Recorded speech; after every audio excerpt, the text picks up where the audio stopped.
आज से ना एक नया चैप्टर शुरू करने जा रहे हैं which is chapter number 17 accounting and technology. अगर मैं बात करूं कि किस तरीके का चैप्टर है तो ये प्योरली एक थ्योरेटिकल चैप्टर है जहां पर आपको पता होना चाहिए कि हाउ टेक्नोलॉजी इज डिपेंडेंट और you can say how accounting is dependent on technology, what is the relationship between accounting and technology. तो this is a theoretical chapter which is very easy, first चीज। Second चीज, this is going to discuss with you कि accounting क्या थी पहले, अब क्या हो गई, किस तरीके की टेक्नोलॉजी आते जा रही है, उसका क्या इम्पैक्ट है, क्या चैलेंजेस आ रहे हैं, हमें क्यों उसे अडेप्ट करनी चाहिए, इन सारी चीज़ों के बारे में ये बताएगा। हमारे पढ़ने का तरीका क्या होगा, हम ना पहले ना हर चीज़ को समझेंगे, क्योंकि जब तक आपको समझ नहीं आएगी चीज़ें it will not be useful for you. हर चीज़ को समझेंगे, रियल लाइफ के एग्जाम्पल से थोड़ा सा जानेंगे, उसके बाद स्टडी मटेरियल से ही रीड करेंगे, क्योंकि थ्योरेटिकल चैप्टर है तो आईसीआई की लैंग्वेज लिखनी बहुत ज़रूरी है। तो इसीलिए हम स्टडी मटेरियल से रीड करेंगे और आपको हाईलाइट करवाएंगे कि आपकी क्या क्या इंपॉर्टेंट लाइंस हैं जो आपको पता होनी चाहिए, क्या क्या इंपॉर्टेंट पॉइंट्स हैं जो आपको एग्जाम में लिख के आने पड़ेंगे। तो अपने स्टडी मटेरियल को साथ में लेके बैठना, ठीक है। इतनी बात समझ आती है। चलो, अब इस चैप्टर के अंदर क्या क्या कवर होने वाला है अब जरा वो बताता हूँ। देखो, ये चैप्टर ना आपको ये नहीं बताएगा कि किसी सॉफ्टवेयर में अकाउंटिंग कैसे होती है। फॉर एग्जाम्पल टैली में कैसे अकाउंटिंग होती है या फिर आपके पास सैप में कैसे अकाउंटिंग होती है, इन चीज़ों के बारे में ये नहीं बताने वाला। ये सिर्फ ये बताएगा कि why accounting is dependent on technology और you can say how accounting is dependent on technology. इसके अलावा कौन कौन सी नई टेक्निक्स आ चुकी हैं ओवर द पीरियड, जैसे क्लाउड कंप्यूटिंग हो गया, आर्टिफिशियल इंटेलिजेंस हो गया, क्या क्या रिस्क एरियाज है या फिर क्या क्या यू कैन से चैलेंजेस अराइज हो रहे हैं, जैसे cyber security is a risk. तो क्या क्या चीज़ें अपने अराइज होने लग रही है ओवर द पीरियड, एंड इसके बाद हमें क्यों अपडेट रहना पड़ेगा। चलो, उसका रीज़न तो मैं वैसे भी बता देता हूँ आपको। आज की डेट में अगर आप अकाउंटिंग देखेंगे तो चाहे कोई सी भी कंपनी ले लो, हर कंपनी किसी ना किसी अकाउंटिंग सॉफ्टवेयर का यूज़ करती है। चाहे वो टैली यूज़ करे, चाहे नेविसन यूज़ करे, चाहे माइक्रोसॉफ्ट डायनामिक्स यूज़ करे, चाहे सैप यूज़ करे, चाहे ओरेकल यूज़ करे। There are an number of softwares which are available जिसकी हेल्प से कंपनीज अकाउंटिंग करती है। कोई भी कंपनी ले लो, हर कंपनी करती है। तो अगर आपको टेक्नोलॉजी के बारे में पता ही नहीं होगा, आपको नहीं अवेयरनेस होगी, तो आप आउटडेट हो जाएंगे और आउटडेटेड लोगों की मार्केट में कोई जगह नहीं है।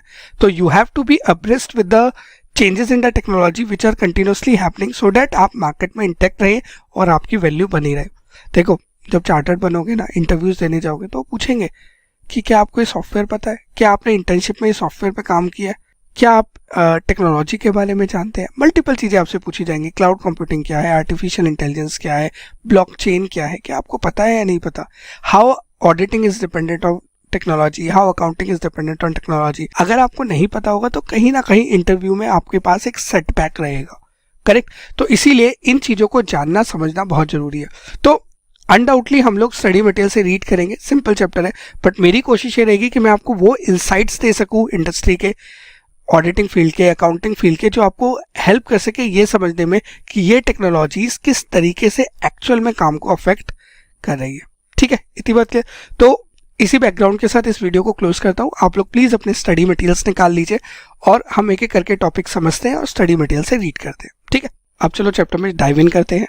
पहले पेज पे कुछ नहीं करना, टाइम पास है, छोड़ दीजिएगा। सिर्फ इतना बताया गया कि इस चैप्टर के अंदर कवर क्या है, वो तो जब आप पूरा चैप्टर कर लोगे तो आपको वैसे भी पता लग जाएगा। फिर भी just for your sake I am telling you, देखो आपको यहाँ पे बताया जाएगा कि क्या क्या अलग तरीके की टेक्नोलॉजीज है, जैसे cloud computing, artificial intelligence, cyber security के बारे में बताया जाएगा, क्या बेनिफिट्स है, किस तरीके से अकाउंटिंग में चेंज हुआ है, ये सारी चीज़ें आपको यहाँ पता लगेगी, क्या चैलेंजेस आ रहे हैं अकाउंटिंग प्रोफेशनल्स को दीस डेज, और क्यों आपको अप टू डेट रहने की ज़रूरत है। क्योंकि देखो भाई, सिंपल सी बात है, अगर आप अप टू डेट नहीं रहोगे तो मार्केट से बाहर हो जाओगे। आपको, अगर आप बिजनेस भी करना चाहते हो, अगर आप टेक्नोलॉजी ड्रिवन नहीं हो तो गड़बड़ है। देखो ना, इसको एक छोटे से एग्जांपल से समझ लो। आज की डेट में आप हर वक्त बिजनेसेस देख रहे होंगे, जैसे जोमेटो हो गया, पेटीएम हो गया, गूगल पे हो गया, स्विगी हो गया, ये सारे बिजनेसेस क्या है, टेक्नोलॉजी बेस्ड बिजनेस ही तो है। इंस्टाग्राम आप डेली यूज़ कर रहे हो, व्हाट्सअप आप डेली यूज़ कर रहे हो, फेसबुक आप डेली यूज़ कर रहे हो, गूगल आप डेली यूज़ कर रहे हो, जीमेल आप डेली यूज़ कर रहे हो। अनलिमिटेड चीज़ें we are using on a daily basis because of the technology. तो टेक्नोलॉजी के लिए तो अप टू डेट रहना बहुत ज़रूरी है, नहीं तो दिक्कत हो जाएगी, ठीक है। और ये सबसे इंपॉर्टेंट चीज़ है। This is how your automation किस तरीके से होगा बिजनेस प्रोसेसेस का, किस तरीके से हम मैनुअल चीज़ें छोड़ के चीज़ों को ऑटोमेट करेंगे। इसको ना एक छोटे से एग्जांपल से समझो, फिर I will deep dive into all these topics. देखो होता क्या था कि इसको ऐसे समझो कि मान लो कोई परचून की दुकान है। परचून की दुकान मतलब ग्रोसरी शॉप या जहाँ पे आपको आटा चावल मिलता है, आप वहाँ पे जाते थे।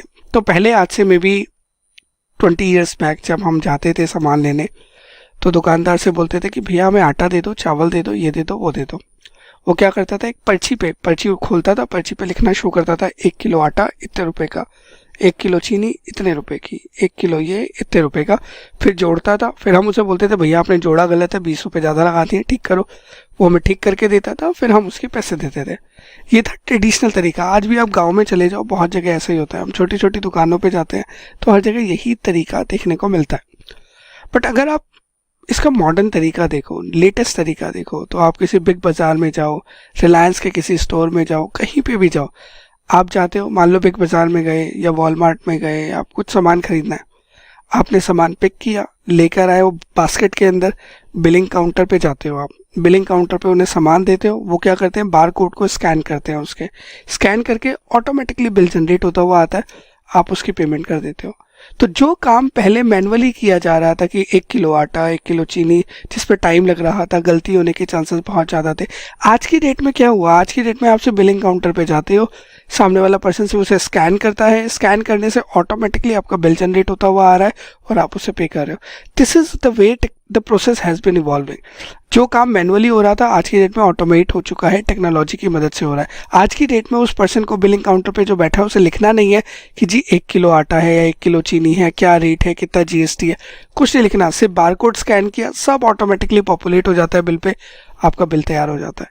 This is how automation is getting done. तो आपको ना ऑटोमेशन समझना पड़ेगा, ऑटोमेशन क्या है। एक एग्जांपल तो मैंने दे दिया, और भी हम हो सकता है कुछ एग्जांपल्स करेंगे, और कुछ प्रैक्टिकल क्वेश्चन है जो अपने इस चैप्टर के एंड में है, जहाँ पर हमसे पूछेगा कि हम किस तरीके से ऑटोमेट कर सकते हैं, क्या प्रोसेस है, वो हमें देखना पड़ेगा। ठीक है, चलेगा।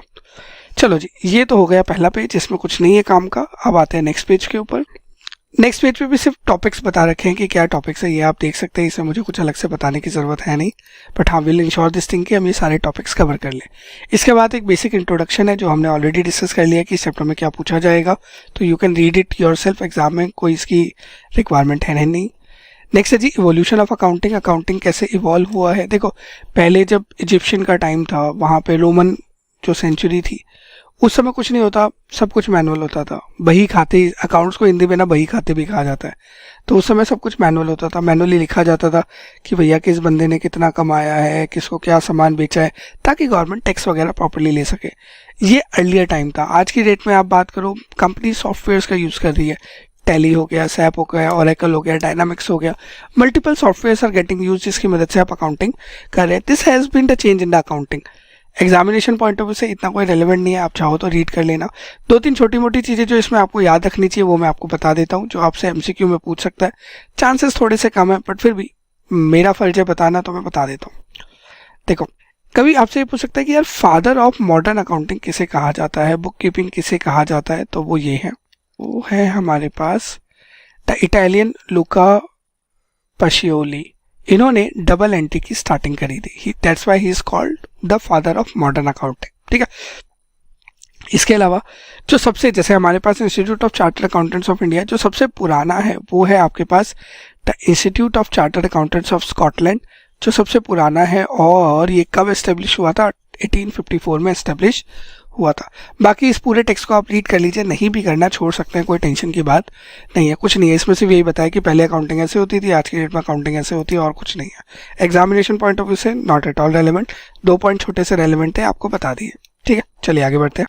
Next topic is the current state of technology. Current state में तो ऑटोमेशन है ही। यहाँ पे भी देखो, एग्जाम पॉइंट ऑफ व्यू से I do not expect anything they will ask, but फिर भी let's quickly run through it और एक बार क्विकली डिस्कस करके क्लोज करते हैं। आइए जरा, चलिए सबसे पहले बात करते हैं जी ऑटोमेशन प्रोसेस क्या है ये।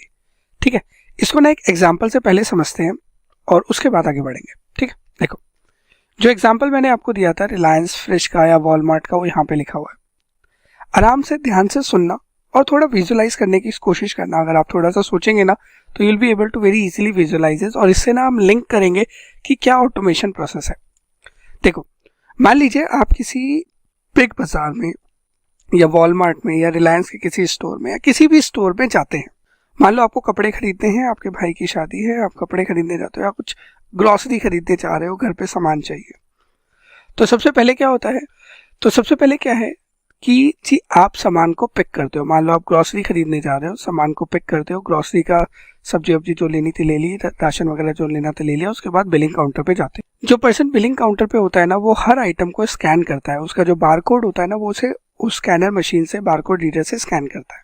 फिर क्या होता है, जब वो स्कैन कर लेता है, उसके बाद the scanning automatically reads the data and inputs the item procure and corresponding price. जैसे ही वो स्कैन करेगा, स्कैन करके क्या आइटम आपने खरीदी, उसका क्या प्राइस है, उसका टैक्सेस वैक्सेस क्या है, सब स्कैन करके ऑटोमेटिकली पॉपुलेट कर लेता है। इसके बाद क्या करता है, वो हर आइटम को ऐसे स्कैन करता है, उसके बाद विद इन अ मिनट और 2 मिनट के अंदर आपका बिल जनरेट हो जाता है। कस्टमर क्या करता है, पेमेंट करता है, बिल प्रिंट होता है, उसको हैंड ओवर कर दिया जाता है कस्टमर को, आपको दे दिया बिल और अब आप चले जाते हो। अब यहीं पे आप ट्रेडिशनल दुकान सोचो, आप किसी परचून की दुकान पे जा रहे हो, वहाँ एक एक करके हाथ से सारी चीजें लिखेगा, टाइम लगेगा, गड़बड़ होने के चांसेस है, बहुत चीजें है। बट सिंस ये काम ऑटोमेट हो गया, टेक्नोलॉजी की हेल्प से हो रहा है, मशीन्स की हेल्प से हो रहा है, तो ये सारा काम with in fraction of second हो गया, टाइम बच गया, गड़बड़ होने के चांसेस कम हो गए। Correct, this is called automation. जहां पर आप क्या कर रहे हो, टेक्नोलॉजी का मदद कर रहे हो, यूज कर रहे हो, जिसकी मदद से जो काम पहले मैनुअली होने वाला था वो आप टेक्नोलॉजी की मदद से कर रहे हो। इसके बहुत सारे एग्जांपल्स हो सकते हैं, जैसे एक ही एग्जांपल हो गया, एक हो गया जैसे मेट्रो है या फिर अगर आपने स्मार्ट कार्ड्स देखे हो, तो आप किसी मेट्रो में एंटर करना चाहते हो तो आप स्मार्ट कार्ड लगाओ, आप एंटर कर जाते हो, आपको वहां पे जाके किसी को खड़े होकर टिकट दिखाने की जरूरत नहीं है। ऐसे ही होता है। इसके अलावा और भी मल्टीपल जगह हैं जहाँ पे ऑटोमेशन यूज होता है। फॉर एग्जांपल, जैसे अगर आपको पता हो तो स्मार्ट वॉचेस आती है। स्मार्ट वॉचेस क्या करती है, वो आपकी हेल्थ से रिलेटेड जितनी चीजें हैं वो ऑटोमेटिकली चेक करती रहती है और आपको बताती रहती है कि जी यहाँ पे आपकी गड़बड़ है, कि आपने कितने स्टेप वॉक किए, कितना आपने आज सोए हैं, क्या क्या चीजें सारी वहाँ पे पता लग जाती है। अगर मैं आपको इसमें अकाउंटिंग का एग्जांपल दूं, ये तो हो गए जनरल एग्जांपल, अकाउंटिंग के एग्जांपल पे चलते हैं। जैसे बैंक्स है, बैंक्स के बहुत सारे कस्टमर्स हैं, उनको हर कस्टमर को इंटरेस्ट देना होता है। फिक्स डिपॉजिट पे इंटरेस्ट है, सेविंग्स अकाउंट पे इंटरेस्ट है। अब मान लो 5 लाख कस्टमर है, अब या तो एक तरीका है कि हर कस्टमर के अकाउंट में जाया जाए, इंटरेस्ट को क्रेडिट किया जाए। दूसरा तरीका यह है कि भैया सॉफ्टवेयर को कमांड दीजिए, सॉफ्टवेयर हर पर्सन का जितना इंटरेस्ट बनता है उसके अकाउंट कैलकुलेट करेगा और उसके अकाउंट में पोस्ट कर देगा। This is automation. डेप्रिसिएशन है, आप लोगों ने आज तक सुना होगा, डेप्रिसिएशन कंप्यूट होता है, आप लोग डेप्रिसिएशन निकालते हैं, WDV इंटू में रेट इंटू में टाइम, जो भी है डेप्रिसिएशन निकल जाता है। अब किसी कंपनी में, रिलायंस जैसी कंपनी है जहाँ पे दुनिया भर के एसेट्स हैं, तो क्या आप एक एक एसेट का डेप्रिसिएशन निकालते रहोगे? क्या पॉसिबल है? नहीं है पॉसिबल। तो उस केस में क्या होता है, रिलायंस का जो सॉफ्टवेयर होता है ना, सॉफ्टवेयर ऑटोमेटिकली डेप्रिसिएशन कैलकुलेट करता है। वहाँ पे सिर्फ कमांड देनी होती है कि जी डेप्रिसिएशन कैलकुलेट करो, वो सबका डेप्रिसिएशन कैलकुलेट करता है और उस डेप्रिसिएशन की कैलकुलेशन के बाद जो डेप्रिसिएशन निकल के आता है उसकी अकाउंटिंग एंट्री भी पोस्ट कर देता है। देखो ना, समय कितना बच गया, एनर्जी कितनी बच गई, गलती होने के चांसेस कम हो गए, मतलब ज़्यादा एक्यूरेट हो गया, ज़्यादा फास्टर काम हो गया।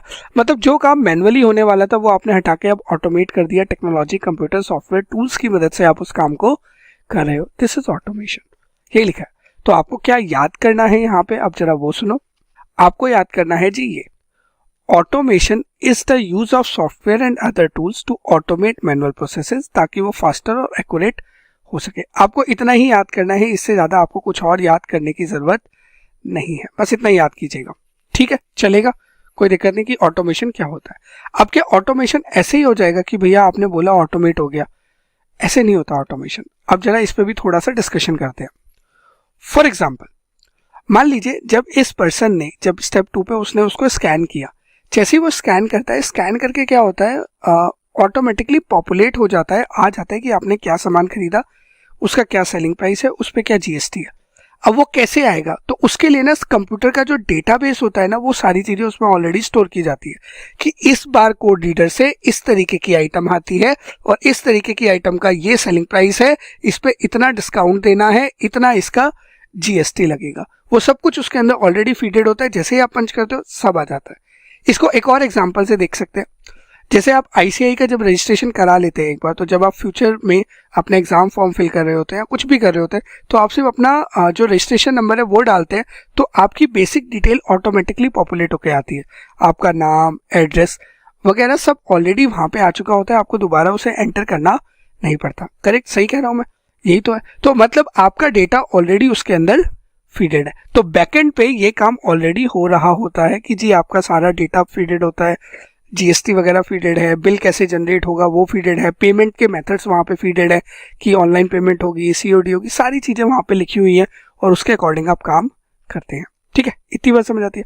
तो ये हो गया ऑटोमेशन प्रोसेस। तो कभी एग्जाम में आए कि ऑटोमेशन प्रोसेस क्या होता है, तो ये आप इतनी लाइन लिख दीजिएगा, ये जो मैंने कलर करी है, इससे ज़्यादा आपको लिखने की ज़रूरत वैसे तो नहीं है, आप एक दो लाइनें अपनी तरफ से ऐड कर सकते हैं। अब इसी पे चलो हम फर्दर बात करते हैं कि ऑटोमेशन की वजह से क्या फ़ायदे होते हैं, ऑटोमेशन में क्या चैलेंजेस आ सकते हैं। चलिए चलो उस पर बात करते हैं। तो now comes the benefits of automation. Automation के फ़ायदे क्या हैं? देखो, सबसे पहला फ़ायदा है क्या, डेटा एंट्री को स्ट्रीमलाइन कर देगा। डेटा एंट्री मतलब आपको ना डेटा एंटर मैनुअली नहीं करना पड़ेगा। फॉर एग्जांपल, जैसे हम लोगों ने बोला कि वो बारकोड स्कैन करता है बिलिंग वाला पर्सन, तो जैसे ही वो बारकोड स्कैन करता है तो स्कैन करके ऑटोमेटिकली उस आइटम से रिलेटेड डेटा सिस्टम में आ जाता है, बिल पे पॉपुलेट हो जाता है कि क्या आइटम है, कितने रुपए की है, क्या जीएसटी है, कितना डिस्काउंट है, सब आ जाता है। तो डेटा एंट्री करना ना बहुत ईजी हो गया।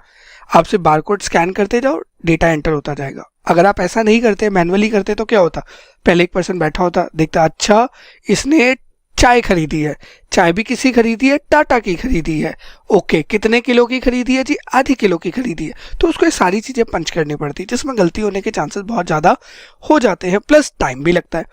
करेक्ट। तो डेटा एंट्री को बहुत स्ट्रीमलाइन कर देता है ऑटोमेशन। नेक्स्ट, यहाँ से यहाँ तक आप रीड कर सकते हैं, सेम ही चीज़ें जो मैंने बताया है यहाँ तक।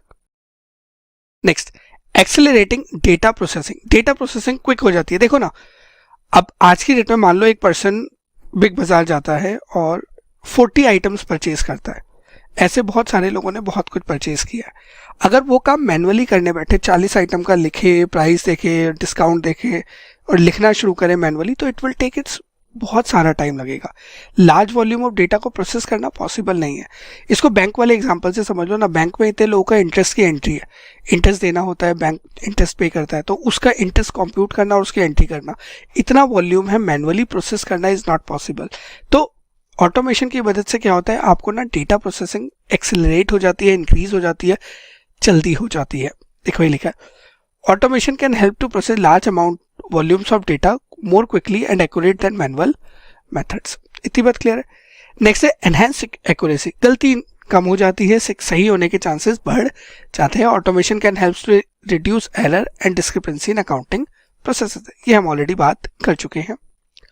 नेक्स्ट, डिसीजन मेकिंग इंप्रूव हो जाती है। देखो, जब आप ऑटोमेट करते हैं ना, तो इंफॉर्मेशन अवेलेबल होती है कि जी, जैसे आज की डेट में लेट्स से बाटा इंडिया है, बाटा इंडिया जूते बेचता है। आज की डेट में आप बाटा इंडिया से जाके पूछोगे कि आप ये बताओ पिछले एक हफ्ते में विमेन के हाई एंड के ब्लैक कलर के 9 नंबर के 7 नंबर के साइज के कौन से जूते बिके हैं, क्या आप बता सकते हो? वो आपको बता देंगे। मतलब इतने माइन्यूट लेवल पे डिटेल अवेलेबल है कस्टमर्स की। ऑटोमेशन की वजह से क्या होता है ना, फाइनेंशियल डेटा का इंसाइट मिल पाता है आपको, और रियल टाइम बेसिस पे मिलता है, आप जब जानना चाहो तब। आज की डेट में अगर आप फ्लिपकार्ट से पूछेंगे कि फ्लिपकार्ट आप एक चीज़ बताइए, दिवाली के समय में जो दिवाली के 3 दिन थे, या होली के समय में, होली के जो 3-4 दिन होते हैं, या फेस्टिवल के समय में जो 3-4 दिन होते हैं, उस समय में आपकी कितनी सेल हुई, किस प्रोडक्ट की ज़्यादा सेल हुई, हिंदुस्तान के किस एरिया में ज़्यादा सेल हुई, वो आपको सब बता देंगे। रियल टाइम डेटा अवेलेबल है। करेक्ट। तो ऑटोमेशन की मदद से क्या होता है, आपको रियल टाइम इंसाइट मिलते हैं फाइनेंशियल डेटा में, जिसकी मदद से आप डिसीजन मेकिंग कर सकते हैं। इतना क्लियर समझ आती है बात? चलो, टाइम बचता है, पैसे बचते हैं, ऑब्वियसली बात है ना। देखो, save time and money. Automation में क्या होता है, एक बार आपने टेक्नोलॉजी लगा दी, उसके बाद आप अपडेट करते रहो, तो टाइम तो बच जाता है। पैसा कैसे बचता है, एक बार आपने कॉस्ट इनकर कर दी, उसकी वजह से क्या होता है, हर बार अगर आप नहीं करते तो लोग लगाने पड़ते हैं, पीपल विल बी एम्प्लॉयड, लोग एम्प्लॉय होते हैं, उनको पैसे जाते हैं, सैलरी जाती, वो आपका बच गया। इसके अलावा प्रोडक्टिविटी इंक्रीज हो जाती है, टाइम कम लगती है, वो काम जल्दी हो जाता है, तो आपका पैसा बच जाता है। तो कहीं ना कहीं टेक्नोलॉजी आपको पैसे और समय बचाने में मदद करती है। देखो, automation reduces the amount of time and resources required to perform manual task such as data entry and reconciliation. इसके अलावा कंप्लायंसेस को इंश्योर करने में मदद करता है कि जी, हम कंप्लायंसेस का मतलब हो गया गवर्नमेंट की रेगुलेशंस। जैसे कंपनीज एक्ट की कुछ कंप्लायंसेस है कि आपको टाइमली बेसिस पर रिटर्न फाइल करनी है, टीडीएस वगैरह की डिटेल फाइल करनी है, जीएसटी फाइल करना है, एनुअल अकाउंट्स फाइल करने हैं। सेम वे में अकाउंट्स की कुछ रिक्वायरमेंट है, इंड एस की, आई गैप की, हर एक की कुछ ना कुछ रिक्वायरमेंट होती है। तो हम क्या करते हैं, सिस्टम के अंदर वो सारी चीज़ें डाल देते हैं, सिस्टम के अंदर वो सारे प्रोसेसेस डाल देते हैं, जिससे क्या होता है, जैसे महीना खत्म हुआ तो मंथ एंड होते ही आपकी जो जीएसटी की रिटर्न जाती है उसकी डिटेल सारी ऑटो पॉपुलेट होकर आ जाएगी, आप चेक करके उसे अपलोड कर सकते हैं। सेम वे में जैसे अब टेक्स्ट की रिटर्न कंप्यूट करनी है तो टेक्स्ट कंप्यूट करने के लिए मल्टीपल सॉफ्टवेयर अवेलेबल है, जैसे कॉम्पूटेक्स इज अ सॉफ्टवेयर, तो उसकी मदद से क्या होता है आप टेक्स्ट कैलकुलेट कर पाते हैं। इसके अलावा अगर आपने पढ़ा हो इंटरमीडिएट में तो एक कंसेप्ट आया था ऑडिट ट्रेल का, जो कंपनी के अंदर चेंज आया था कि हर कंपनी को ऑडिट ट्रेल मेंटेन करनी है।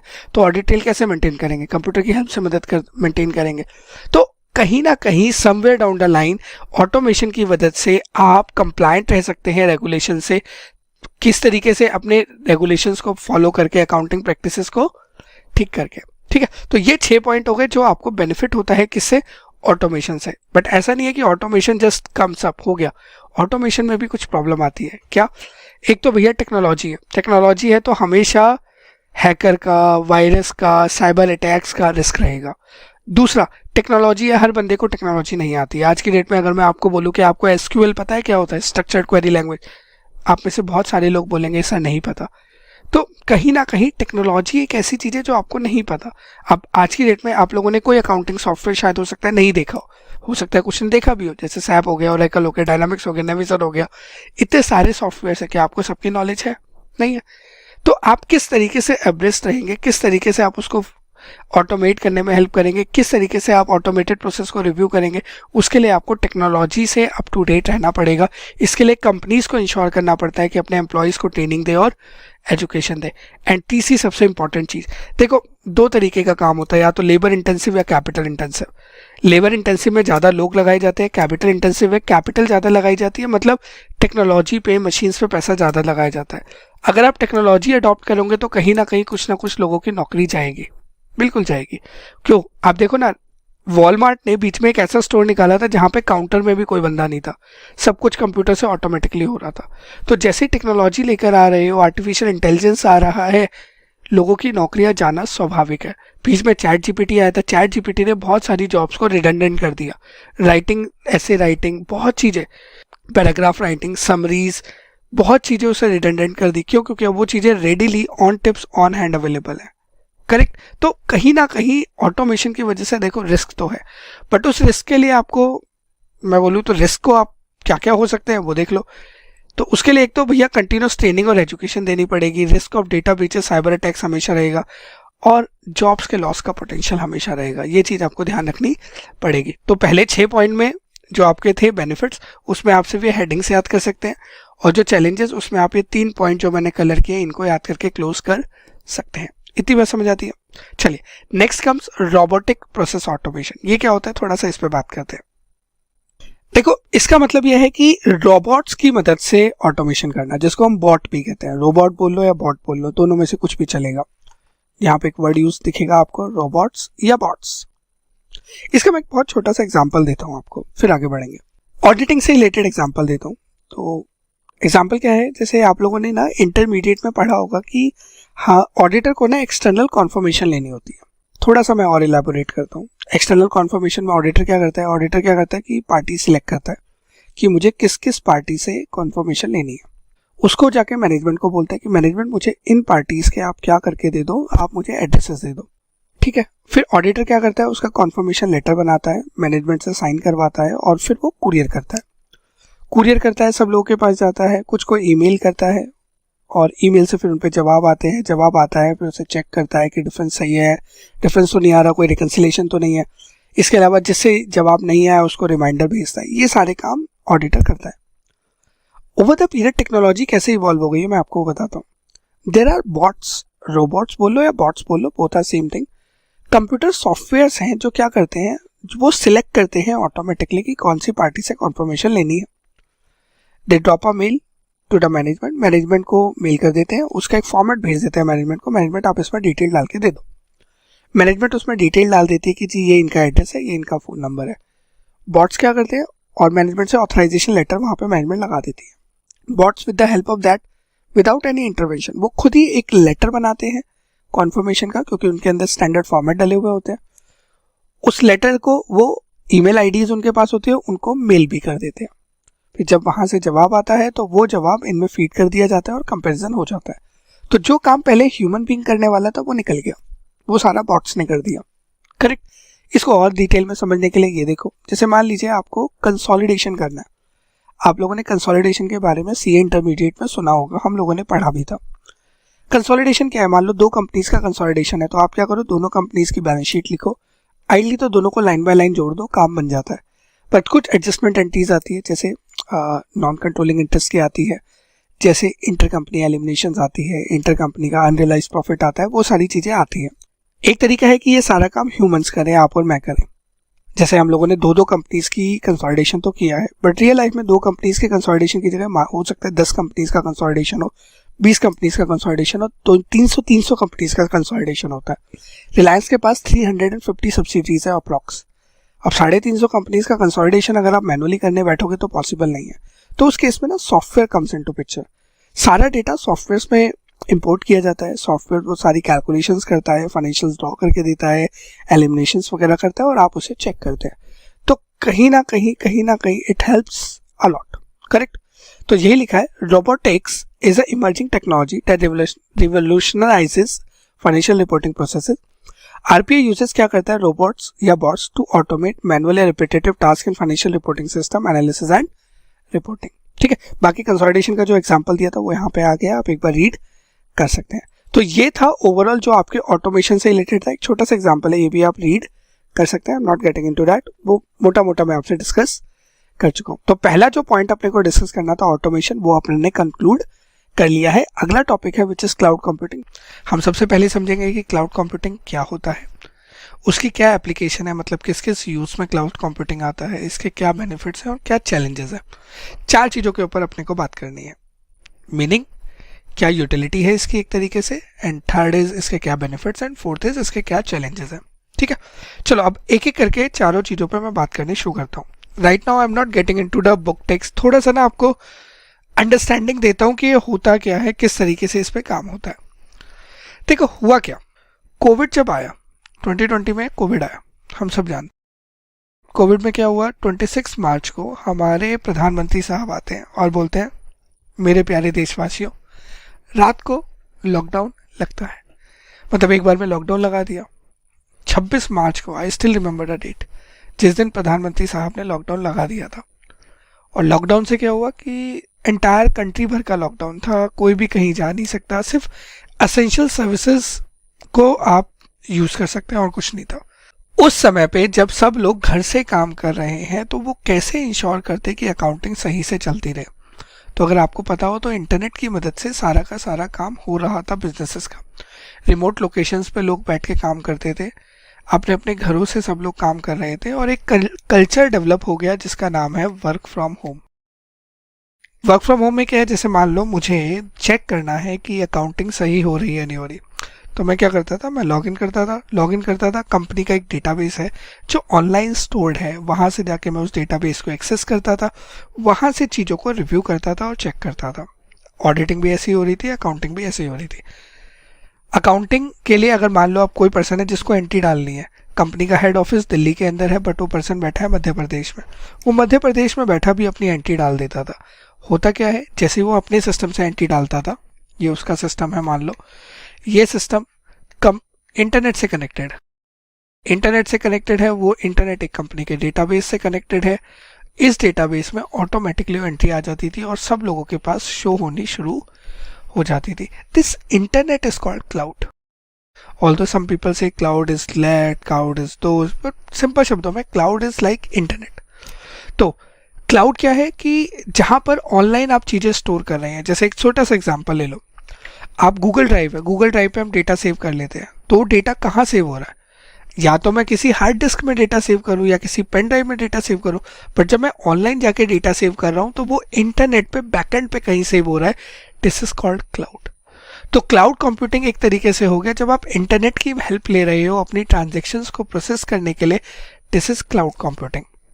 Let's take another example, Big Bazaar वाला एग्जांपल लेते हैं, थोड़ा सा और आगे बढ़ते हैं उसमें।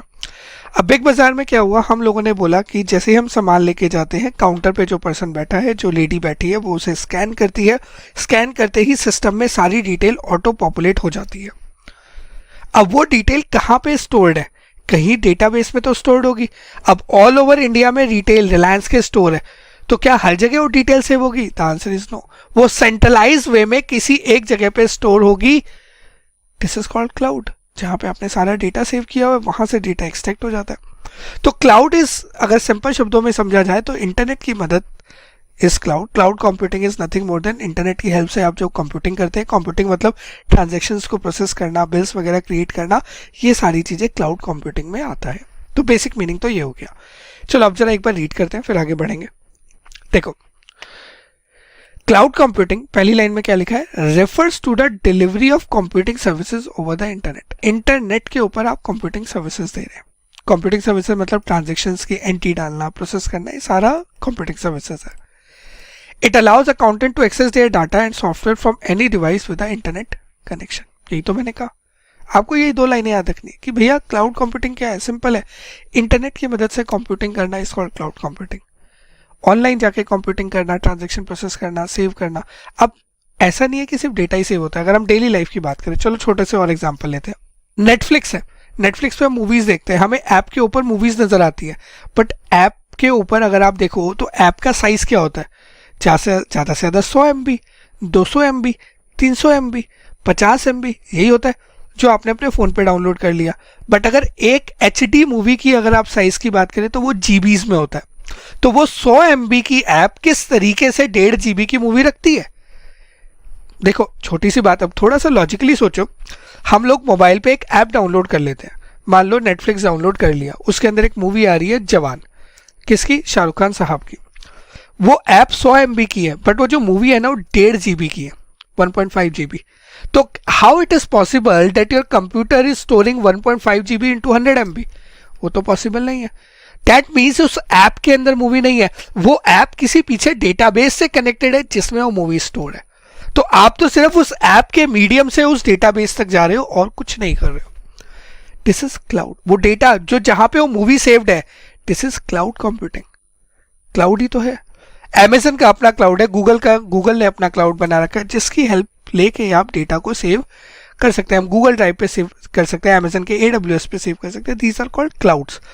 और उसी को कंप्यूटिंग में यूज़ करना, ट्रांजैक्शन वगैरह प्रोसेस में यूज़ करना, सॉफ्टवेयर वगैरह अपडेट्स वगैरह कराने में यूज़ करना, फाइनेंशियल्स वगैरह बनाने में हेल्प लेना, this is called cloud computing. अब ऐसा ही नहीं है कि सिर्फ क्लाउड कंप्यूटिंग में सिर्फ ट्रांजैक्शन प्रोसेस होती है, और भी बहुत चीज़ें होती है। Let's take very simple example. हम लोग फोटोज़ को एडिट कर लेते हैं, ओपन गूगल पे जाके फोटो एडिटर खोलते हैं, फोटोज़ एडिट कर लेते हैं, PDFs एडिट कर लेते हैं, ये सारी क्लाउड कंप्यूटिंग है। क्यों? फोटोज़ एडिट करना इज़ अ कंप्यूटिंग। कंप्यूटिंग होता है किसी भी चीज़ को प्रोसेस करना, इज़ अ कंप्यूटिंग। तो आपने फोटोज़ को एडिट किया, डेट इज़ अ कंप्यूटिंग। किसकी मदद से किया? इंटरनेट की मदद से किया, इसीलिए उसे कहा जाएगा क्लाउड कंप्यूटिंग। ऑनलाइन जाके आपने PDFs को वर्ड में चेंज किया, एक्सेल में चेंज किया, एडिट किया, कट किया, कॉपी पे किया, मल्टीपल चीज़ें करी, दिस इज क्लाउड कंप्यूटिंग। तो जहाँ पे भी आप इंटरनेट की मदद ले रहे हो, टेक्नोलॉजी की मदद ले रहे हो, जिसकी मदद से आप कंप्यूटिंग कर रहे हैं, that is called cloud computing. हमारे डे इन डे आउट में n नंबर ऑफ जगह पे हम क्लाउड कंप्यूटिंग यूज़ करते हैं। हमारे पास अगर जीमेल है, हॉटमेल है, माइक्रोसॉफ्ट आउटलुक है, अब जीमेल पे जैसे मान लीजिए you have a Gmail ID, Gmail पे आपकी मेल है। अब उस मेल पे क्या है, आप क्लिक करोगे तो बहुत सारा डेटा है, बट उस मेल के अंदर नहीं है, वो ऑनलाइन स्टोर्ड है, पीछे क्लाउड पे स्टोर्ड है, इंटरनेट की मदद से बैकएंड पे जो सर्वर्स लगे हुए हैं उन पे स्टोर्ड है। दिस इज क्लाउड कंप्यूटिंग, क्योंकि इंटरनेट की मदद से आप उस डेटा को एक्सेस कर पा रहे हैं। अब ये तो बहुत सिंपल एग्जांपल हो गए, और भी एग्जांपल लेते हैं। लोग बहुत सारे ना क्या करते हैं, सॉफ्टवेयर डेवलप करते हैं।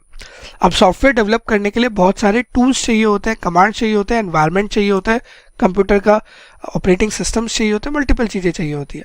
अब जो सॉफ्टवेयर डेवलपर होता है वो कहाँ पे उसे डेवलप करेगा? या तो वो सारे सॉफ्टवेयर टूल परचेज कर ले, इससे बढ़िया वो ऑनलाइन जाए, किसी सर्विस प्रोवाइडर को ढूंढे, जैसे अमेजन हो गया, गूगल हो गया, उनसे उसकी सर्विसेज ले, कि उनके पास सब कुछ होता है। ऑनलाइन जाके पूरा सॉफ्टवेयर डेवलप कर ले उनके वेब पेज पे, उनके पोर्टल्स पे, उनके जो पास टूल्स है उसकी मदद से।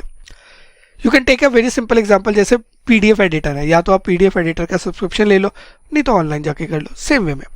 तो क्लाउड कंप्यूटिंग अनडाउटली डेटा को स्टोर करने में हेल्प करती है, जैसे हम गूगल ड्राइव पे डेटा स्टोर करते हैं। इसके अलावा सॉफ्टवेयर्स डेवलप करने में हेल्प करती है, सॉफ्टवेयर्स को होस्ट करने में हेल्प करती है, मल्टीपल चीज़ों में क्लाउड कंप्यूटिंग इज हेल्पिंग। ठीक है, इतनी बात क्लियर है। तो in crux cloud computing is nothing more than delivery of computing services over internet. इसमें क्या होता है, कोई भी पर्सन जो अकाउंटेंट है कहीं पे भी हिंदुस्तान में, हिंदुस्तान से बाहर कहीं भी बैठ के इंटरनेट की मदद से अपने डेटा को एक्सेस कर पाता है और काम कर पाता है। ठीक है, इतना क्लियर है। अब क्लाउड कंप्यूटिंग में आपको क्या क्या चीज़ों की सर्विसेज मिल सकती है, मतलब what are the various common usages, कहाँ कहाँ पे क्लाउड कंप्यूटिंग यूज होता है। पहला, क्लाउड स्टोरेज, डेटा को स्टोर करने के लिए, जैसे ड्रॉपबॉक्स हो गया, गूगल ड्राइव हो गया, माइक्रोसॉफ्ट वन ड्राइव हो गया, आप अपने डेटा को यहाँ सेव कर सकते हैं।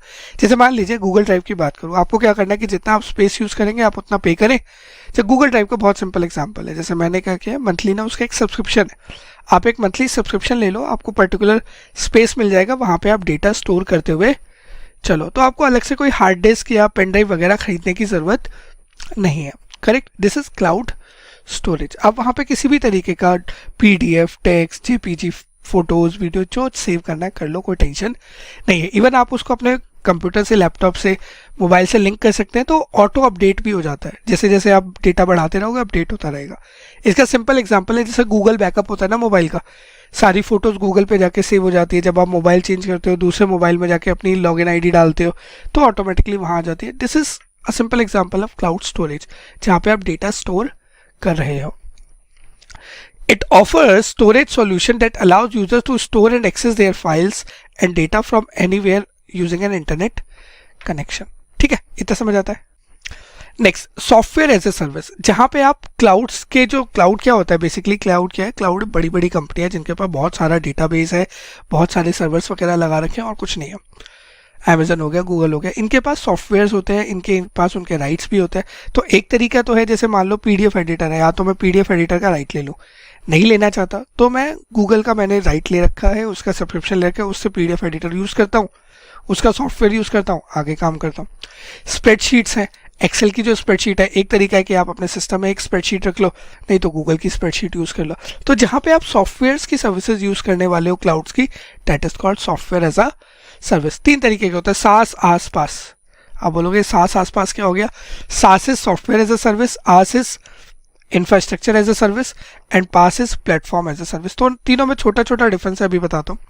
तो पहले, जब आप क्लाउड के स्टोरेज का यूज़ करते हो, सिर्फ डेटा स्टोर करने के लिए यूज़ कर रहे हो, जैसे बहुत सारे लोग सिर्फ डेटा स्टोर करने के लिए यूज़ करते हैं, दैट इज क्लाउड स्टोरेज। अगर आप उनके सॉफ्टवेयर यूज़ करना चाहते हो, जैसे स्प्रेडशीट्स हो गया, CRM के सॉफ्टवेयर हो गए, कस्टमर रिलेशनशिप मैनेजमेंट के सॉफ्टवेयर हो गए, क्विक बुक्स वगैरह यूज़ करना चाहते हो अकाउंटिंग के लिए, तो that is software as a service. अगर आप उसे एज अ प्लेटफॉर्म यूज करना चाहते हो, मतलब आप उस पर जाके ना अपने सॉफ्टवेयर डेवलप करना चाहते हो, देखो सॉफ्टवेयर एज अ सर्विस में उनके पास सॉफ्टवेयर ऑलरेडी है जो आप यूज कर रहे हो। प्लेटफॉर्म एज अ सर्विस में आप क्या करते हो, आप उनके जो उनके पास जो स्पेस है, उनके पास जो टेक्नोलॉजी है, उनके पास जो सॉफ्टवेयर है, उसकी मदद से आप कोई नया सॉफ्टवेयर डेवलप करना चाहते हो, कोई नई चीज़ को मैनेज करना चाहते हो, या कुछ ऑल्ट्रेशन करना चाह रहे हो अपने सॉफ्टवेयर में, that is platform as a service. Next is infrastructure as a service. Infrastructure as a service, जब आप इंफ्रास्ट्रक्चर का यूज़ कर रहे हो, जैसे इंटरनेट यूज़ कर रहे हो, उनका स्टोरेज यूज़ कर रहे हो, उनकी नेटवर्किंग यूज़ कर रहे हो, this is called infrastructure as a service. सबसे जो कॉमनली यूज़ होता है वो होता है infrastructure as a service.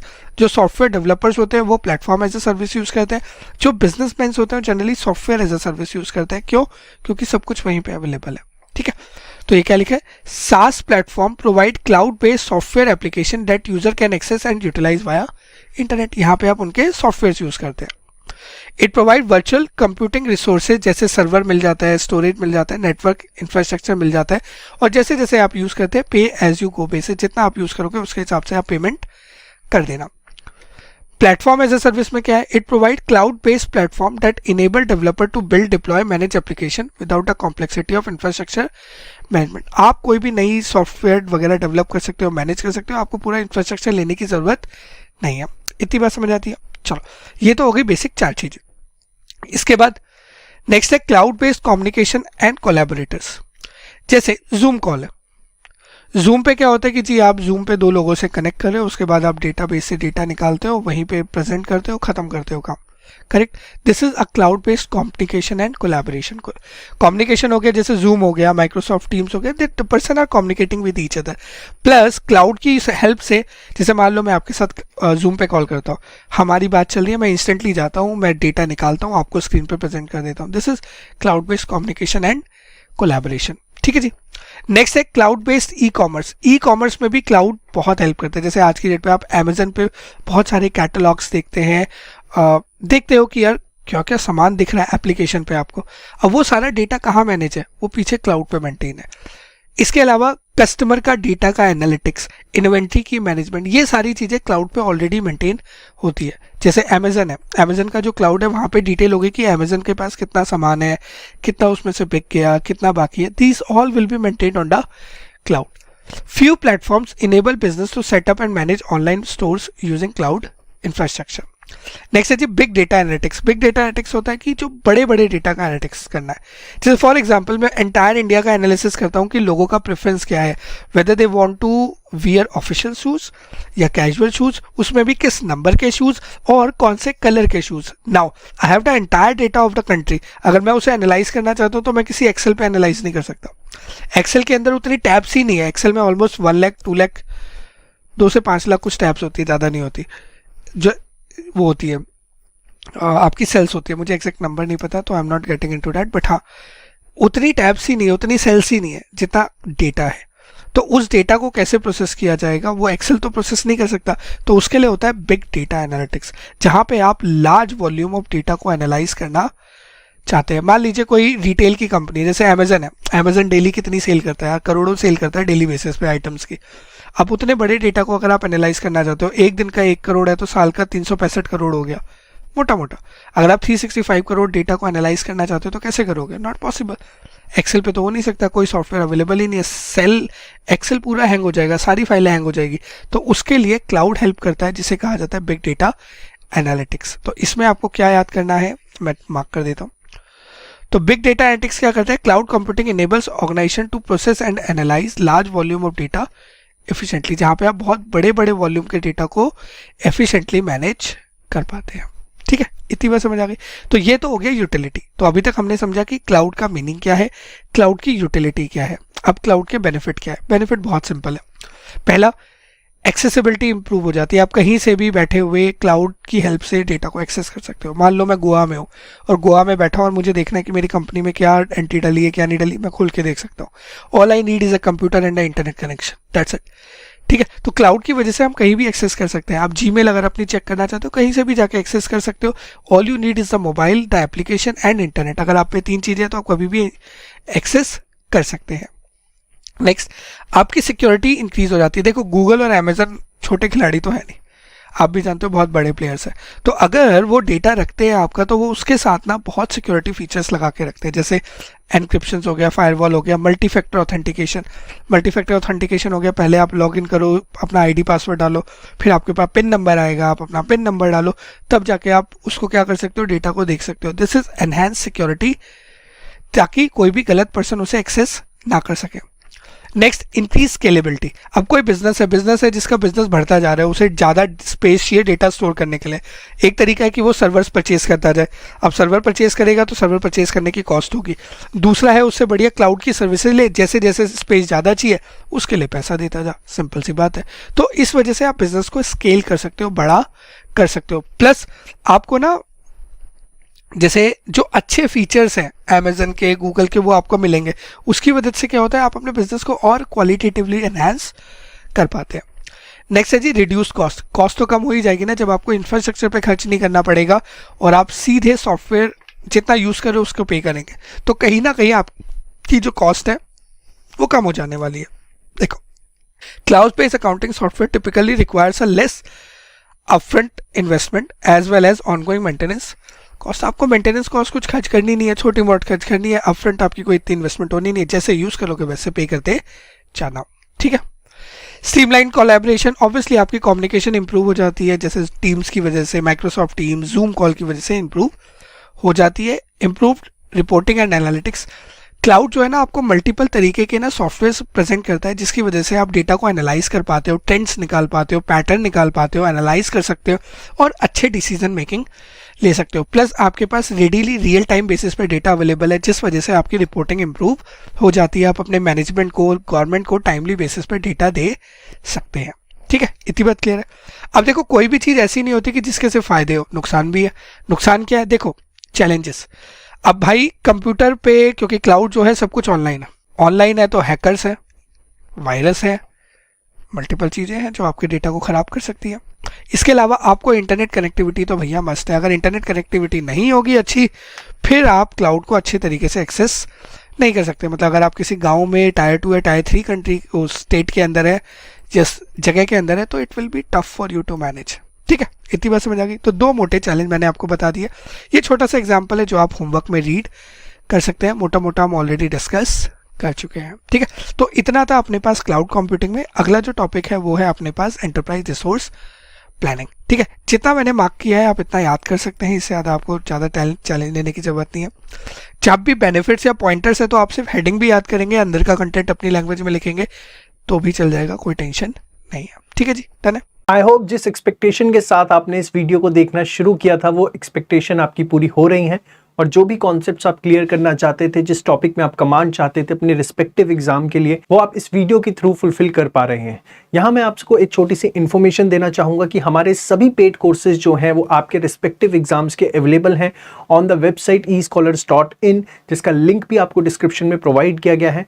I will just request you कि आप सोचिए कि फ्री कॉन्टेंट में अगर इतना दम है तो पेड कॉन्टेंट में हमने क्या क्या चीज़ें आपको दे रखी होंगी।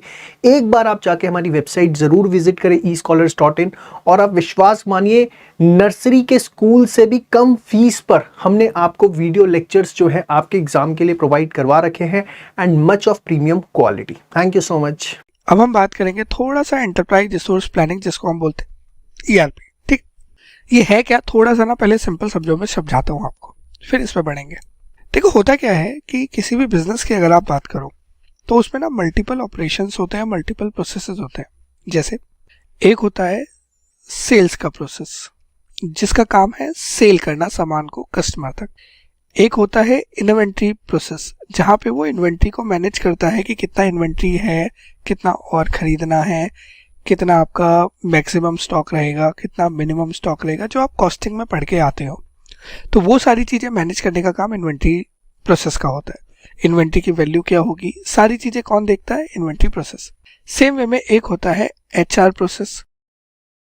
HR प्रोसेस जहाँ पे लोगों की डिटेल, एम्प्लॉयज़ की डिटेल होती है कि एम्प्लॉय का नाम क्या है, एड्रेस क्या है, पैन नंबर क्या है, बैंक अकाउंट क्या है, किसकी कितनी सैलरी है, कितना PF कटेगा, कितना TDS कटेगा, सारी डिटेल इनके पास है। महीने की सारी सैलरी ये प्रोसेस करते हैं, और उसके बाद जो भी प्रोविडेंट फंड है, PF काटना है, TDS काटना है, वो काट के जमा कराते हैं। नए लोगों को रिक्रूट करते हैं, पुराने लोग जो छोड़ के जाते हैं उनका फुल एंड फाइनल करते हैं। ये सारे काम ये करते हैं। सेम वे में एक होता है कैश मोड, कैश का प्रोसेस, कैश या बैंक प्रोसेस, जहां पर होती है पेमेंट और रिसीट, कि जी पैसा आया, किससे आया, उसकी अकाउंटिंग एंट्री सही हो जाए, पैसा गया, पे किया, किसको किया, उसकी अकाउंटिंग एंट्री ठीक हो जाए, वो इसके अंदर आता है। इसके अलावा प्रोडक्शन प्रोसेस अलग होता है, सेल्स एंड डिस्ट्रीब्यूशन अलग होता है, प्लानिंग अलग होता है, मशीन मेंटेनेंस अलग होता है। There are n number of processes जो किसी ऑर्गेनाइजेशन में होते हैं, तो अब मैं उन सब में नहीं जा रहा हूँ। अब HR के प्रोसेस को क्या करना है, मैं सिर्फ 4 प्रोसेस के बेसिस पे आपको समझाता हूँ चीज़ें। अब HR में ना उसने क्या किया, सारा डिटेल तो मेंटेन कर लिया। अब मंथली बेसिस पे सैलरी कंप्यूट करनी है, फिर उसकी अकाउंटिंग एंट्री आनी चाहिए, और फिर सारा काम होना चाहिए।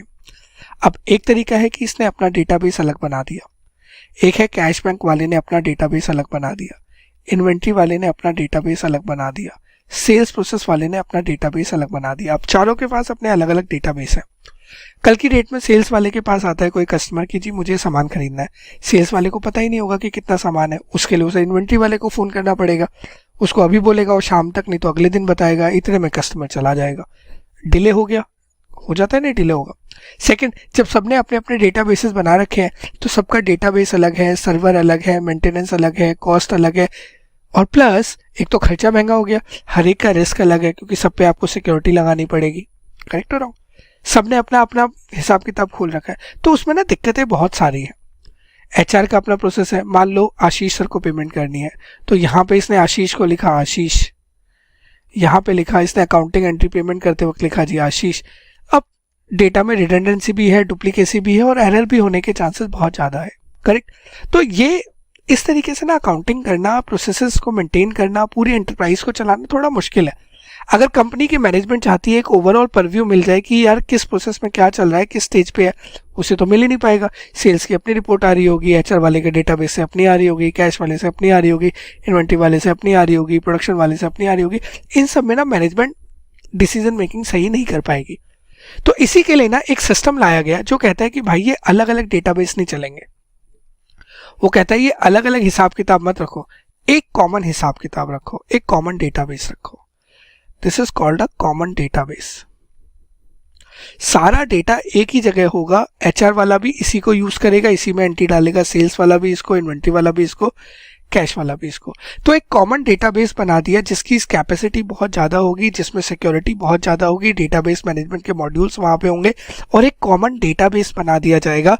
हर बिजनेस का बंदा इस डेटाबेस को यूज़ करेगा, इसी में एंट्री डालेगा, इसी को कंटिन्यूस बेसिस पे अपडेट करेगा। अब इससे रियल टाइम बेसिस पे अगर सेल्स वाले को जानना है कि किसी सामान का स्टॉक कितना है, वो देख सकता है क्योंकि उसको दिख रहा है सिस्टम के अंदर, क्योंकि इन्वेंट्री वाले ने उसे साथ साथ अपडेट कर दिया, सेल्स वाला उसे रियल टाइम देख पा रहा है। तो कोई कस्टमर आएगा तो सेल्स वाला रेडिली बता पाएगा भैया इतना सामान है, इतना हम आपको दे सकते हैं। करेक्ट। तो कहीं ना कहीं जिंदगी आसान हो गई जब सारी चीजें एक जगह कॉमन डेटाबेस में आ जाएंगी। तो डुप्लीकेसी खत्म हो गई। एचआर का डेटाबेस भी यही है, कैश का भी यही है, इन्वेंट्री का भी यही है, मार्केटिंग का भी यही है, सेल्स का भी यही है, प्रोडक्शन का भी है, सबका एक ही डेटाबेस है। तो जिंदगी आसान हो गई, डेटा की डुप्लीकेसी खत्म हो गई, रिडंडेंसी खत्म हो गई, एक्यूरेसी इंक्रीज हो गई, प्रोसेसिंग इंक्रीज हो जाएगी। यू मे से कि सर ये ज़्यादा कॉस्टली होगा, पहले वाले से तो कम कॉस्टली होगा क्योंकि पहले वाले में सबने अपने अपने डेटाबेस रखे थे। This will be less costlier, but आपको सारी सिक्योरिटी एक जगह लगानी है, मैनेज एक जगह करना है, तो जिंदगी आसान हो जाती है। प्लस मैनेजमेंट को रियल टाइम बेसिस पे डेटा मिलेगा, रिपोर्टिंग इंप्रूव हो जाएगी और बेटर वे में काम हो सकेगा, बेटर इन्फॉर्म डिसीजन मेकिंग होगी, बेटर रिपोर्टिंग होगी, सारी चीजें इंप्रूव हो जाएगी। तो कोई एक ऐसा कंप्यूटर सिस्टम जैसे SAP है, जैसे टैली है, कोई एक ऐसा कंप्यूटर सिस्टम जिसके अंदर कॉमन डेटाबेस हो, जो सारे प्रोसेसेस को इंटरलिंक्ड कर दे और फिर एंटरप्राइज को काम करने में हेल्प करे, उसे कहा जाता है ERP, एंटरप्राइज रिसोर्स प्लानिंग। एक ऐसा कंप्यूटर सिस्टम जहां कॉमन डेटाबेस है तो सारे के सारे प्रोसेसेस उससे लिंक्ड है, प्लस वो सारे प्रोसेसेस को रेडी बेसिस पे काम करने में हेल्प कर रहा है, रियल टाइम बेसिस पे अपडेट हो रहा है, बिजनेस की एफिशिएंसी इंक्रीज करा रहा है, मैनेजमेंट की डिसीजन मेकिंग इंप्रूव कर रहा है। This is called ERP। Multiple ERPs are available in the market, Microsoft Dynamics, Oracle, SAP, these are the enterprise resource planning, जहां पर एक सिस्टम जो कॉमन डेटाबेस रख के सबको टेक केयर करता है। इतनी बात समझ आती है? चलो एक बार रीड करें, जरा क्विकली रीड करेंगे। हम कहाँ थे, हम ऊपर चलते हैं वापस। देखो, enterprise resource planning is a type of software that organization uses to manage day-to-day business activities। जो बिजनेस के प्रोसेसेस है, बिजनेस की एक्टिविटीज है, जैसे परचेज या प्रोक्योरमेंट, प्रोजेक्ट को मैनेज करना, अकाउंटिंग करना, रिस्क को मैनेज करना, कंप्लायंसेस देखना, सप्लाई चेन में हो गया सामान को खरीदना, फिर रॉ मटेरियल से WIP बनाना, WIP से FG बनाना, FG से वेयर हाउस पे पहुंचाना, वेयर हाउस से कस्टमर्स तक पहुंचाना, वो सारा सप्लाई चेन में आ जाता है। तो पूरे के पूरे बिजनेस प्रोसेस को मैनेज करना। तो ERP एक ऐसा सॉफ्टवेयर है जो पूरे के पूरे बिजनेस प्रोसेस को मैनेज करता है। इसके अलावा ERP system connects and correlates a multitude of business process. Multitude of business processes मतलब बहुत सारे बिजनेस प्रोसेसेस को कनेक्ट करने में हेल्प करता है, and enabled of flow of data among, उनके बीच में डेटा को फ्लो करने में हेल्प करता है। It collects and organisation share transaction data from multiple sources and thus eliminate duplication and data की इंटीग्रिटी इंश्योर कराता है। इसके अलावा यहाँ पे और पढ़ सकते हैं हम, यहाँ पे ERP system are designed around a single defined data structure that typically has a common data base. मतलब इसका जो स्ट्रक्चर होता है, जो आर्किटेक्चर होता है सिस्टम का, वो इस तरीके का है जहाँ पे कॉमन डेटा बेस है। This helps the user to ensure that the information used across the system is normalised and based on common definition and user experience. ये इंश्योर करता है कि जो डेटा वहां पर है ना, वो नॉर्मलाइज है। मतलब जैसे मान लो मुझे PPE की डिटेल चाहिए, प्रॉपर्टी प्लांट एंड इक्विपमेंट की, कोई उसको टेंजिबल एसेट बोल सकता है, कोई फिक्स एसेट बोल सकता है, कोई PPE बोल सकता है, अलग अलग नाम से लोग बोल सकते हैं। बट जब डेटा सिस्टम में सेव होगा ना, तो वहां पे से PPE लिखा होगा। मे भी हो सकता है कि अकाउंट्स वाला उसे फिक्स एसेट बोले और प्रोडक्शन वाला उसे PPE बोले, बट जब आप डेटाबेस में देखोगे तो वो एक कॉमन नेम ही दिखेगा जिससे दोनों को समझ आ जाएगा, ताकि उनका काम आराम से ईजी हो जाए। ठीक है, इतनी बात समझ आती है। These core constructs are then interrelated with business processes driven by workflows across business department। इसके बाद ये क्या करता है, एक बार डेटाबेस बन गया, उसके बाद उसको मल्टीपल प्रोसेस लिंक कर लेता है। इतनी बात समझ आ गई। तो ये तो हो गया बेसिक ERP क्या होता है। अब ERP के फायदे क्या है, देखो, बिजनेस इनसाइट बढ़ जाएगा क्योंकि आपको रियल टाइम इंफॉर्मेशन मिलेगी। आपकी ऑपरेशनल कॉस्ट कम हो जाएगी क्योंकि अब तो सारे बिजनेस लिंक है, बेस्ट प्रैक्टिसेस है, इसलिए कोलैबोरेशन इंक्रीज हो जाएगा। यूजर डेटा अच्छे तरीके से शेयर कर पाएगा, जिसको जब जो डेटा चाहिए वो मिल सकता है। सेल्स वाले को ये तक पता है कि भैया कौन सा सामान अभी है, कौन सा सामान नहीं है, तो कभी कस्टमर आएगा तो उसे बता सकता है। Better efficiency through a common user experience, आपकी एफिशिएंसी इंक्रीज हो जाएगी क्योंकि कॉमन डेटाबेस है, सब लोग सेम चीज को एक्सेस कर रहे हैं, तो कोई भी डुप्लीकेसी, रिडंडेंसी और या इनएक्यूरेसी ऑफ डेटा नहीं है। Consistent infrastructure from backend to front end, आपका इंफ्रास्ट्रक्चर कॉमन रहेगा बैकएंड के लिए और फ्रंट एंड के लिए। अब ये बैकएंड क्या होता है? बैकएंड होता है बेसिकली जो आपका जहां पे डेटा स्टोर होता है ना, that is called backend. Front end जो यूजर यूज करता है, that is called front end. For example आज की डेट में आप गूगल को एक्सेस करते हो तो गूगल ओपन करते हो www.google.com, करेक्ट। उसमें जाके आप कुछ लिखते हो कि मुझे देखना है कि इंडिया का फास्टेस्ट बॉलर कौन है, करेक्ट। आप एंटर मारते हो। अब आपको फ्रंट पेज पे तो कुछ नहीं नजर आता, बट जैसे ही आप वो कमांड देते हो तो गूगल क्या करता है, बैकएंड पे जाता है, वहां से डेटा एक्सेस करता है, फिर आपको वो डेटा डिस्प्ले करता है। तो जो आपको डिस्प्ले हो रहा है, this is called front end. But जो बैकएंड पे रॉ डेटा गूगल ने रखा हुआ है, that is called back office, ठीक है। रिस्क आपका कम हो जाता है क्योंकि डेटा इंटीग्रिटी अच्छी हो जाती है। मैनेजमेंट और ऑपरेशनल कॉस्ट कम हो जाती है क्योंकि यूनिफॉर्म डेटा है। Increase user adoption rate, user भी ज्यादा खुश होता है, जैसे प्रोडक्शन वाला ज्यादा खुश रहेगा, वो बोलेगा यार मुझे रेडी डेटा अवेलेबल है, इधर उधर का कोई डुप्लीकेट डेटा नहीं है। सेम वे में एचआर वाला, अकाउंटेंट, तो everyone is happy and they are satisfied कि ठीक है डेटा ठीक है, तो they accept it in a proper manner, ठीक है। तो ये हो गए आपके बेनिफिट। तो इस वीडियो में मैं इतना ही रखता हूँ, जहां पे मैंने आपसे बेनिफिट्स की बात करी, जहां पे मैंने आपसे ईआरपी के मीनिंग की बात करी, ठीक है जी। अब हम आगे थोड़ा सा आगे, अब हम आ गए हैं जी साइबर सिक्योरिटी पे। देखो साइबर सिक्योरिटी हम सब जानते हैं क्या होती है। साइबर सिक्योरिटी मतलब कंप्यूटर्स की सिक्योरिटी को हम साइबर सिक्योरिटी कहा जाता है। आज की डेट में हम सब जानते हैं कि किस तरीके से टेक्नोलॉजी हैज इवॉल्व। तो जब कंप्यूटर्स इन्वॉल्व हुआ है, टेक्नोलॉजी इवॉल्व हुई है, तो उसकी वजह से थ्रेट्स और रिस्क ऑटोमेटिकली इवॉल्व हो जाते हैं। आज की डेट में जैसे मान लीजिए कि कोई भी पर्सन है, जैसे टाटा है, रिलायंस है, उनका सारा अकाउंटिंग डेटा कंप्यूटर्स के अंदर है। अब कंप्यूटर को कोई हैक कर सकता है, वायरस का रिस्क आ सकता है, कोई बंदा गलत एंट्री डाल सकता है, there can be multiple things to it. कोई भी वायरस लेके आ गया, रैंसमवेयर डाल दिया, उनके सिस्टम को करप्ट कर दिया, हैक कर लिया, अनपब्लिश्ड डेटा एक्सट्रैक्ट कर लिया, there can be multiple things which can arise because of the use of the technology. तो ये सारे जो रिस्क आ रहे हैं, इन सारे रिस्क को क्लोज करने के लिए है जी साइबर सिक्योरिटी। तो cyber security basically here means कि आप किस तरीके से, साइबर मतलब कंप्यूटर्स को अपने सिक्योर रखने वाले हैं, डेटा को अपने सिक्योर रखने वाले हैं, कैसे इंश्योर करोगे कि उसके जो रिस्क है और थ्रेट्स है उसे आप मिटिगेट करके चलो। तो सबसे पहले समझते हैं कि किस तरीके के रिस्क है। पहले समझते हैं रिस्क किस तरीके के हैं और क्या क्या अप्रोचेस ली जा सकती है। दो चीजें आपको जाननी है। पहला है जी फिशिंग अटैक। फिशिंग अटैक होता है एक तरीके से कि जैसे मेल्स होती है ना, कि आपको मेल कर दिया, उसके बाद आप उस पर क्लिक करते हैं, या तो सिस्टम में वायरस आ गया या आपका सिस्टम करप्ट हो गया, समथिंग लाइक दिस।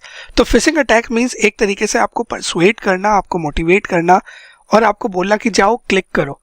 उसका जो बेस्ट तरीका है वो है मेल्स, कि आप मेल कर दिया, बंदा मेल ओपन तो करके देखेगा क्या है। जैसे मेल ओपन करके देखा, उसमें कोई टेम्पटिंग चीज लिखी, वहां पे जैसे उसने क्लिक किया एंड बूम, सारा कंप्यूटर के अंदर दिक्कत हो गई। This is phishing attack. तो phishing attack are a common cyber security threat that involves tricking users into clicking on malicious link. Malicious link मतलब गलत तरीके के लिंक, और प्रोवाइडिंग सेंसिटिव इंफॉर्मेशन, ठीक है। सेकंड है जी मैलवेयर अटैक्स। मैलवेयर अटैक्स एक तरीके से वायरस डालना हो गया, या कंप्यूटर के अंदर कोई कोड डाल दिया, कंप्यूटर के अंदर कोई हिडन चीज इंसर्ट कर दी, जिससे क्या होता है कि आप उसके डेटा को चुरा सको। आप लोगों ने बहुत बार सुना होगा फोन को टेप कर लेते हैं, हिंदी मूवीज में बहुत आता है कि जी उसका फोन टेप कर लो। फोन टेप करने से क्या होता है, जो वो बोलेगा वो हम सुन सकेंगे। This is also a malware attack. Same तरीके से आपने क्या किया, कंप्यूटर में कुछ कोई कोड डाला, कोई प्रोग्राम डाला, कोई वायरस डाला, कोई एनीथिंग विच इंश्योर्स कि कंप्यूटर से कोई डेटा चुराया जा सके या कंप्यूटर के काम को रोका जा सके। ये लिखा है malware attacks involve infecting computers. Infecting computer मतलब कंप्यूटर की जो वर्किंग है उसमें कोई वायरस वगैरह डाल देना, और network with malicious software that can steel data और डिस्टर्ब ऑपरेशन, जो ऑपरेशंस को, काम को रोक दे या उनके डेटा को चुरा ले, ठीक है। दो चीजें क्लियर होती है। तीसरा है जी रैंसमवेयर अटैक। रैंसम होती है, रैंसम एक तरीके से वो कहते हैं ना कि किसी को किडनैप कर लिया, उसके बाद मांगते हैं कि यार ये हम आपके बच्चे को छोड़ देंगे अगर आप हमें इतने पैसे देंगे, तो दैट इज कॉल्ड रैंसम।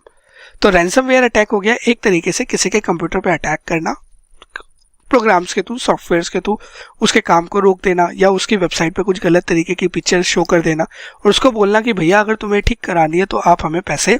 तो ऐसा बहुत बार होता है, हम लोग के साथ भी होता है कि हमारी जो वेबसाइट है उसको क्या कहते हैं डाउन हो जाती है, वेबसाइट को इसको हैक कर लेता है, तो उससे क्या होता है हम काम नहीं कर पाते। तो देन दे आस्क कि आप हमें पेमेंट दोगे तभी हम आपके सिस्टम को क्लीन करेंगे, सिस्टम को छोड़ेंगे, ठीक है। सिंस रैंसम मांगी जाती है इसीलिए इसे रैंसमवेयर अटैक कहा जाता है। Ransomware attacks involves encrypting files और लॉकिंग यूजर्स। या तो फाइल्स को एन्क्रिप्ट कर दिया, अब आप उसे ओपन नहीं कर सकते, अब ओपन करोगे तो उसमें अलग अलग तरीके के साइंस नजर आएंगे, आप यूज ही नहीं कर पाओगे।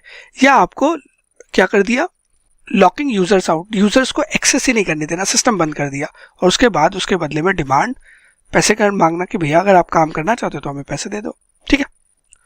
नेक्स्ट है जी इनसाइडर थ्रेट। इनसाइडर थ्रेट का मतलब हो गया कि एम्प्लॉइज कुछ गलत काम करें, नाम लिखा ना इनसाइडर, इनसाइडर मतलब एम्प्लॉइज कुछ गलत तरीके का काम करे, वायरस वगैरह डाले या कुछ भी करे ताकि उन्हें कुछ सेंसिटिव डेटा मिल सके और वो कुछ तरीके का अनजस्ट बेनिफिट कमा सके, ठीक है। नेक्स्ट है जी denial of service. Denial of service के आपको काम ना करने देना, आपके सिस्टम पे इतना लोड क्रिएट कर दिया कि कोई भी बंदा सिस्टम को यूज नहीं कर सकता। जैसे अमेजन है, इंस्टाग्राम है, फ्लिपकार्ट है, फेसबुक है, उसके ऊपर इतना लोड क्रिएट कर दिया या उसके में जाके सिस्टम में कुछ ऐसी छेड़खानी कर दी कि सामने वाला बंदा उसे एक्सेस ना कर सके और सिस्टम डाउन हो जाए, ठीक है। नेक्स्ट है जी supply chain attacks. Supply chain attack हो गया कि जो आपके सप्लायर्स है उनके थ्रू अटैक करना, मतलब उनके सिस्टम में कुछ ऐसी चीज डाल देना ताकि आपका काम रुक जाए, आपके काम को प्रॉब्लम हो जाए। जैसे बहुत बार क्या होता है कि हम हमारे कंप्यूटर सिस्टम है बट हम बहुत काम आउटसोर्स करते हैं, थर्ड पार्टी से कराते हैं, तो थर्ड पार्टी के सॉफ्टवेयर के साथ क्या किया, छेड़खानी करी। Supply chain attacks involve compromising third party software और hardware to gain access to a system और नेटवर्क। अब जैसे रिलायंस है, रिलायंस का नेटवर्क बहुत स्ट्रॉन्ग है, आप उसके अंदर नहीं घुस सकते तो आपने कहा यार इसमें नहीं घुस सकता, इसका जो सप्लायर है उसके सिस्टम में घुस जाता हूँ, उसके थ्रू इसमें चला जाऊंगा। This is supply chain attack, ठीक है। ये तो हो गई जी प्रॉब्लम्स, ये है थ्रेट्स। अब इनको मिटिगेट कैसे करते हैं, इसके लिए एक है पासवर्ड मैनेजमेंट, कि जी आप स्ट्रॉन्ग पासवर्ड यूज करो, रेगुलर बेसिस पे पासवर्ड चेंज करते रहो ताकि कोई भी पर्सन आपके पासवर्ड को एक्सेस ना कर सके और लॉगिन ना कर सके। तो strong passwords are critical for protecting sensitive financial data. Accounting professional को कहा जाता है कि आप कॉम्प्लेक्स पासवर्ड यूज करो और उसे कंटिन्यूसली चेंज करते रहो, ठीक है। सेकेंड है जी इंक्रिप्शन। इंक्रिप्शन है कि आपका जो भी डेटा आपके सिस्टम में, अगर कोई उसे पेन ड्राइव से, हार्ड डिस्क से, किसी से भी बाहर निकालना चाहता है तो इंक्रिप्टेड निकलेगा, कोई भी पर्सन उसे रीड नहीं कर पाएगा। इवन ये चीज हम लोग ना ऑडिटिंग में बहुत ज्यादा यूज करते हैं। तो उसमें क्या होता है, जैसे क्लाइंट का डेटा होता है तो सिस्टम के अंदर होता है ना पेन ड्राइव एक्सेस रिस्ट्रिक्टेड होता है, आप पेन ड्राइव यूज नहीं कर सकते। फिर भी आपने अगर पेन ड्राइव यूज करी और डेटा लेने की कोशिश करी कुछ, तो डेटा ले लो बट आप उसे कहीं रीड नहीं कर पाओगे, उसमें कुछ खुलेगा ही नहीं, वो ब्लैंक फाइल दिखेगी आपको। This is called encryption. Encryption मतलब उसे चेंज कर देना उसके फॉर्मेट को, और उसको वही पर्सन रीड कर सकता है जिसके पास उसे डिक्रिप्ट, एनक्रिप्शन को खत्म करने का तरीका आता होगा, ठीक है। नेक्स्ट है जी एक्सेस कंट्रोल। एक्सेस कंट्रोल मतलब कौन एक्सेस कर सकता है कंप्यूटर को, कौन लॉगिन कर सकता है, तो उस राइट उनको ना बहुत ध्यान से देखना, और ताकि कोई भी गलत पर्सन सिस्टम को एक्सेस ना कर सके। Access control is critical for preventing unauthorised access to financial data. इसको इस तरीके से समझो, जैसे अगर आपने कभी ऑपरेशन थिएटर देखा हो तो वहां लिखा होता है only authorized person are allowed, सिर्फ डॉक्टर्स ही जा सकते हैं या नर्सेज वगैरह जा सकते हैं, कोई भी आम बंदा नहीं जा सकता। This is the access control. Same way में बहुत जगह मॉल्स में, मेट्रोज में, अलग अलग जगह पे कंट्रोल्स लगाया जाता है कि कौन बंदा एक्सेस कर सकता है। सेम वे में आपका और मेरा घर है, हम घर में किसी भी XYZ पर्सन को अलाउ नहीं करते, सिर्फ जो जान पहचान का बंदा है वो आता है, बेल बजाता है, तभी हम उसे अंदर आने देते हैं। This is the access control. Same way में आप कंप्यूटर में भी कौन लॉग इन कर सकता है, कौन ऑथराइज पर्सन है, किसके पास राइट होना चाहिए लॉगिन का, वो देखो और कंट्रोल लगा दो ताकि कोई गलत पर्सन सिस्टम के अंदर घुस ही ना सके, ठीक है। नेक्स्ट है जी नेटवर्क सिक्योरिटी। नेटवर्क की सिक्योरिटी को आपको इंश्योर करना पड़ेगा ताकि कोई वायरस ना आ सके। उसके लिए आप फायरवॉल यूज करो, two level authentication system use करो, मल्टीपल तरीके की सिक्योरिटी का रखो ताकि कोई भी साइबर अटैक ना हो सके। एम्प्लॉयज को ट्रेन करो, उन्हें बताओ कि भैया देखो आपके पास फिशिंग मेल आएंगी, आप उनको क्लिक मत करना, कोई भी गलत पर्सन से आपके यहाँ मेल आ रही है, अननोन पर्सन से मेल आ रही है तो आप उसे ओपन मत करना, कोई टेम्पटिंग मेल आ रही है तो पहले IT वालों को बताना, उनको समझाना कि आप रेगुलरली पासवर्ड वगैरह चेंज करो। तो ये सारी एम्प्लॉयज को ट्रेनिंग देनी होती है ताकि आप चीज़ों से बच सको। डेटा का रेगुलरली बैकअप लेके रखो ताकि कभी भी अगर सिस्टम में कुछ क्रैश हो जाए तो आप जो बैकअप लिया उससे डेटा रिस्टोर कर सको। और incident response planning. Incident response planning होता है कि इंसिडेंट कुछ होगा, कोई साइबर अटैक होगा, कुछ भी होगा तो उसके लिए आप पहले ही प्लान करके रखो। इसे कहा जाता है एक दूसरे तरीके से मॉक ड्रिल। मॉक ड्रिल क्या होता है, ट्राई करके देखना कि जैसे बहुत ऑफिस में क्या होता है कि किया जाता है कि जी अगर भूकंप आ जाएगा तो किस तरीके से लोग जाएंगे, तो they do a mock drill, alarm बजा देते हैं ताकि लोग बाहर चले जाए। फायर का मॉक ड्रिल होता है। तो सेम तरीके से कंप्यूटर सिस्टम में भी क्या होता है, आप तैयार रखो कि जी अगर वायरस आएगा तो हम कैसे उसके अगेंस्ट एक्ट करेंगे, कोई हैकर हैक करेगा तो हम कैसे क्या करेंगे, कोई हमसे रैंसमवेयर मांगेगा तो हम क्या करेंगे। तो उसके प्रॉपर प्रोसीजर बना के रखो ताकि कभी भी ऐसा हो तो आप उसको टेक केयर कर सको। अब इंसिडेंट रिस्पॉन्स में ये नहीं होता कि सिर्फ उसको रिस्पॉन्स देना, इट ऑल्सो इंक्लूड्स कि उसके लिए प्लान करना, ढूंढते रहना रेगुलर बेसिस पे कि कुछ गड़बड़ तो नहीं चल रही। तो आप डिटेक्ट करते रहो, देखते रहो कि भैया कहीं कुछ गड़बड़ तो नहीं है, ताकि उसके इम्पैक्ट को आप कम से कम रख सको। ठीक है, तो कभी एग्जाम में आएगा कि जी बताइए साइबर सिक्योरिटी में आपके क्या थ्रेट्स हो सकते हैं, तो आप ये बता दीजिएगा। कभी आए कि जी बताइए आप किस तरीके से साइबर सिक्योरिटी के रिस्क को मिटिगेट कर सकते हैं, तो आप ये पॉइंट बता दीजिएगा। ठीक है जी, चलेगा, डन है।